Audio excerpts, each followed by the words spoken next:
purpose of this video is to give English 2 teachers an overview of the curriculum and to let you know where to access the information for the summer reading. First, you would go to JT Shares, Education Shares, Curriculum and Instruction, and then scroll down to the bottom and then click on Instructional Leadership Team, and then you would go directly to the content area, which is English 2. Now, one of the changes from last year to this year, we've increased our units from 4 to 8. So we have 1A, 1B, 2A, 2B, and so forth and so on. We have 8 folders which also are identified by the units, and it has the resources for that particular unit. So I'll click on Unit 1A Resources, and then you'll find the summary assignment, the narrative assignment sheet, and rubric. So those summative assignments and also any other additional documents that will be used in Unit 1A will be housed in this particular folder. Each unit of study has the same resources in regards to what will be needed, required, in regards to the summative assignment. So you'll click on that particular unit, and then your summative assignments and documents would be in that particular folder. One of the major changes, another major change, is the actual curriculum document itself. The curriculum documents are located here for each particular unit. We have 8. I'll walk you through Unit 1A, and it kind of follows the same format for all particular units. The first thing you want to kind of focus on are the established standards, the state standards, Common Core. These are the standards that will be addressed in this particular unit. They also are aligned with the summative assessments, so we know exactly what is being taught in the classroom and also how the students are being assessed. Stage 1 is the desired results. The transfer goals, what are the students will be able to do independently once they've applied this information and leave the classroom. Meaning, understanding, what will students be able to understand? We have identified those here under understanding, and then we have our essential questions.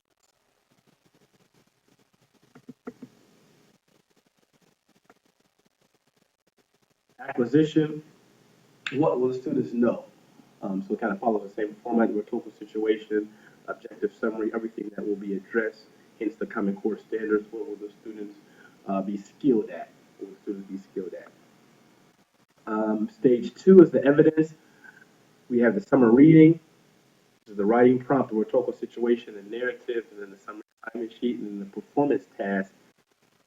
Evidence of that particular assessment. How do we know that the students, what evidence do we have to show that they have a match with these particular skills? Other evidence is not required, but these are suggestions for teachers in order still to obtain some valuable evidence and do routine writing journals, etc. Again, this is something that's optional if teachers would like to choose to do any of those particular things.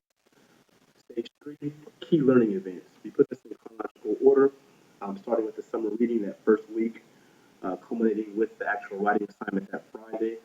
After that, the rhetorical situation, and we continue on there. And those are suggested weeks that teachers still have the discretion to kind of flip those last 2, depending on the schedule. Here we have the resources, which is a direct link to the This I Believe resources. You do not have to use these, but these are some of the ones that we've identified in regards to the This I Believe, which has the uplink directly.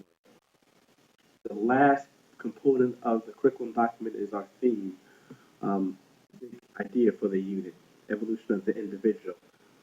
The evolution of the individual is Unit 1. Unit 2, the influence of adversity on the individual. Unit 3, the evolution of tolerance and respect. And Unit 4, the influence of gender and family. As I said before, this curriculum document is the same for each particular unit. And then, again, you would just access it in English 2, and then you would click that particular unit.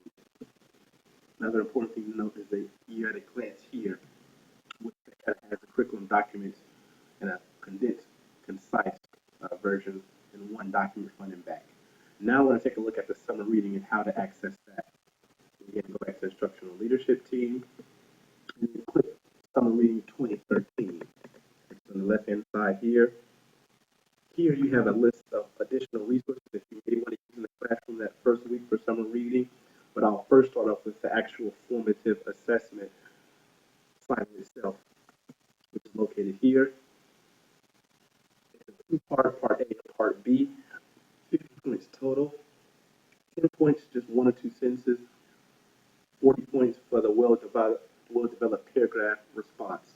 And our idea and goal behind this when we put this together was that even if a student did not read the book, it would be difficult for them to kind of come up and fluff, so to speak, with a well-developed paragraph to obtain those points, even though we do have passages from the text. Because will be our first formative writing assignment, so we get a gauge of how the students actually write. If they wanted to do in-text citations, if they wanted to write it out, or if you give them the option to use their device for that assignment. So this is the formative assignment itself. Now I want to click on a teacher resource. Look at this is kind of a teacher cheat sheet, which basically gives you the answers of what to look for in the assignment. Again, this is not something that should be disseminated to the students, but this kind of walks you through each question and gives you an idea of what to look for in regards to the answer. Because we understand this is the first week back, and we want to kind of give you our ideas as well. So this is kind of a cheat sheet. I'll click on one additional resource just to give you an idea here. Everything is for the summer reading. We also have a multiple choice, 10 questions based off of the text. So if you wanted to use this for a review quiz or just something to kind of discuss with the students, we have provided you with this as well, the answer as well as the answer key for working in the shadows. So this is something that you may want to do also. There's also character traits. This I say template is some additional resources that you could possibly use for the summer reading. So depending on how long you want to continue to go over it, you may use those resources. But again, it's found in Instructional Leadership Team, Summer Reading 2013. I hope this video was helpful. And if you have any other additional questions, please feel free to contact anyone off of the ICT